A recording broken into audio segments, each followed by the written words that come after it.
everybody. How are you? This is Manding Celia again. Greeting you. Good morning, good evening, and a good day to everybody. Hope everybody is healthy today.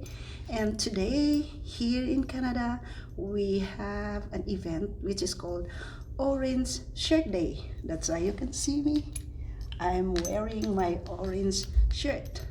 So what is this for? So everybody, those who are wearing orange shirt today, this is like an event which is designed to educate people and promote awareness in Canada about the Indian residential school system and the impact it has had on indigenous communities for over a century.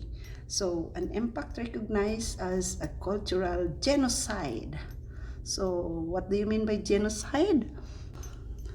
According to Wikipedia, it is a concept which is kind of cultural cleansing. So it has a very kind of sad story about this because too many had sacrificed their lives for this the indigenous people actually, and the impact it has had on indigenous communities for over a century. It was recognized as a cultural genocide and an impact that continues until today. So it is held annually on September 30 in Canada, in the Canadian communities, especially in schools where people are encouraged to wear an orange shirt. So here in my workplace, we are encouraged today to wear an orange shirt just to show our support of the support for the indigenous people here in Canada. So this is what we are wearing today. So today is called an orange shirt day. Okay, that there is like a kind of sad story behind it.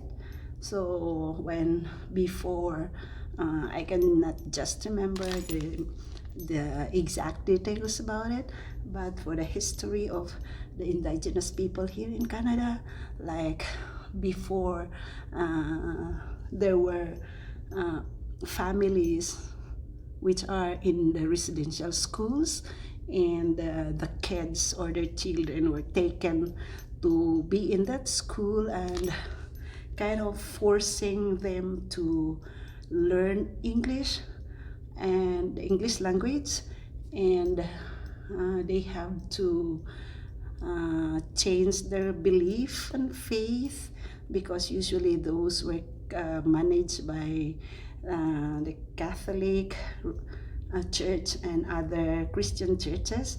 So it's kind of teaching them to forget their own culture so that they will be speaking with English language, and they will be believing with what the church or what the residential schools want them to learn. So that is what it is. So it's kind of sad story because too many lives were lost on that time, because some students were just buried secretly and everything. So when they die there, sometimes they just don't inform, or they just don't, what do you call this?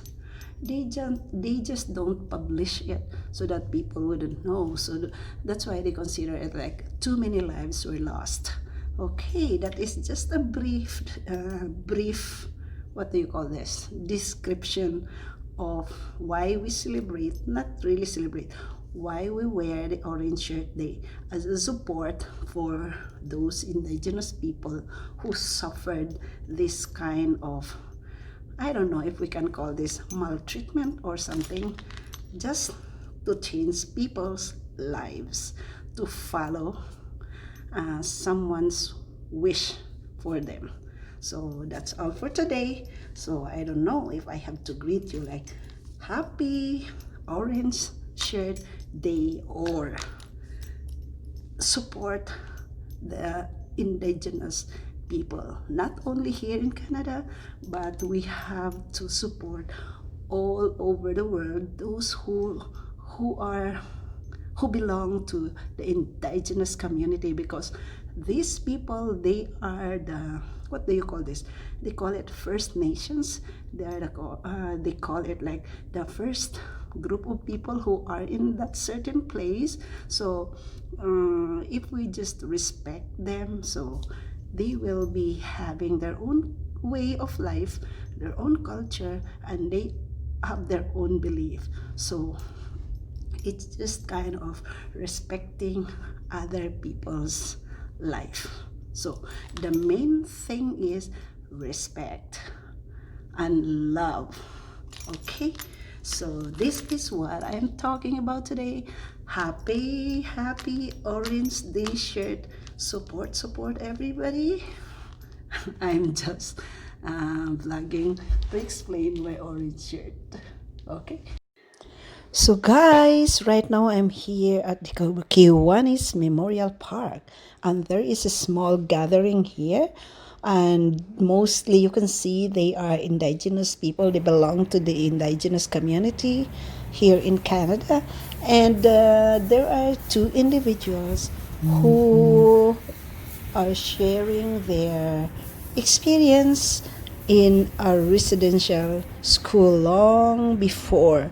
So they are telling their experience to these people who are listening and watching them about how they were treated, how it's kind of miserable life they experienced while they were in a residential school. This is what I was talking about before at the start of this video.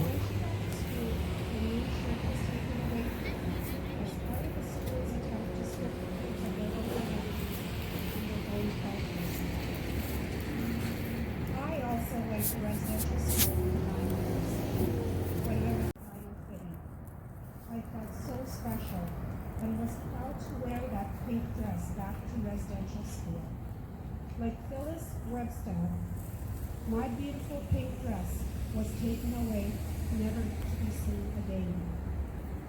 Every year on September 30th, we proudly wear orange, to recognize not only Phyllis' story, but to honor all survivors of residential school.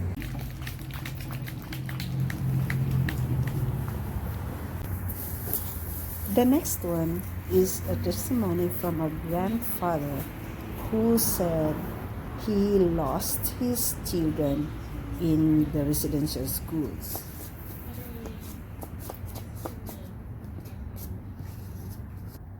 I went there in 1955, and I was church in 1965. So this guy has a first-hand experience living in a residential school. So he was there for 10 years of his life. It was said that residential schools before were underfunded. So that's why there's no enough budget for food, medicine, hygiene supplies, and healthcare. So those children who were taken from their parents and were put in the residential schools become sick, and some of them, or maybe a lot of them, eventually died. So that's why they said that many lives were lost. And this is aside from the maltreatment, sexual abuse, and so many others, mismanagement of those who were handling the schools. Now, I will read to you what is this is a blog about Orange Shirt Day. So, Orange Shirt Day is a movement that officially began in 2013, but in reality it began in 1973 when 6-year-old Phyllis Webstad entered the St. Joseph Mission Residential School outside of Williams Lake, BC. Young Phyllis was wearing a brand new orange shirt for her first day of school. New clothes being a rare and wonderful thing for a First Nation girl growing up in her grandmother's care, but the mission oblates quickly stripped her of her new shirt and replaced it with the school's institutional uniform. While she only attended for 1 year, the impact affected Miss Webstad's life for many years. I finally get it, that feeling of worthlessness and insignificance ingrained in me from my first day at the mission affected the way I lived my life for many years. Even now, when I know nothing could be farther than the truth, I still sometimes feel that I don't matter. Miss Webstad's story is the nucleus for what has become a national movement to recognize the experience of survivors of Indian residential schools, honor them, and show a collective commitment to ensure that every child matters. The initiative calls for every Canadian to wear an orange shirt on September 30 in the spirit of healing and reconciliation. The date September 30 was chosen because that was the time of the year that trucks and buses would enter the communities to collect the children and deliver them to their harsh new reality of cultural assimilation, mental, sexual, and physical abuse, shame, and deprivation. So, Canada between 1831 and 1996, in its comprehensive report in June 2015 on the residential school policy, the Truth and Reconciliation Commission of Canada declares establishment and operation of residential schools were a central element of this policy, which can best be described as cultural genocide. Okay, so that's it. At least we know why we celebrate, or why they celebrate, the Orange Shirt Day, and why we have the good reason to support for this movement. That's all I can share. Thank you.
Thanks you. Thanks to all of you, and keep on watching my upcoming videos. This is Manding Celia saying you bye-bye, everybody.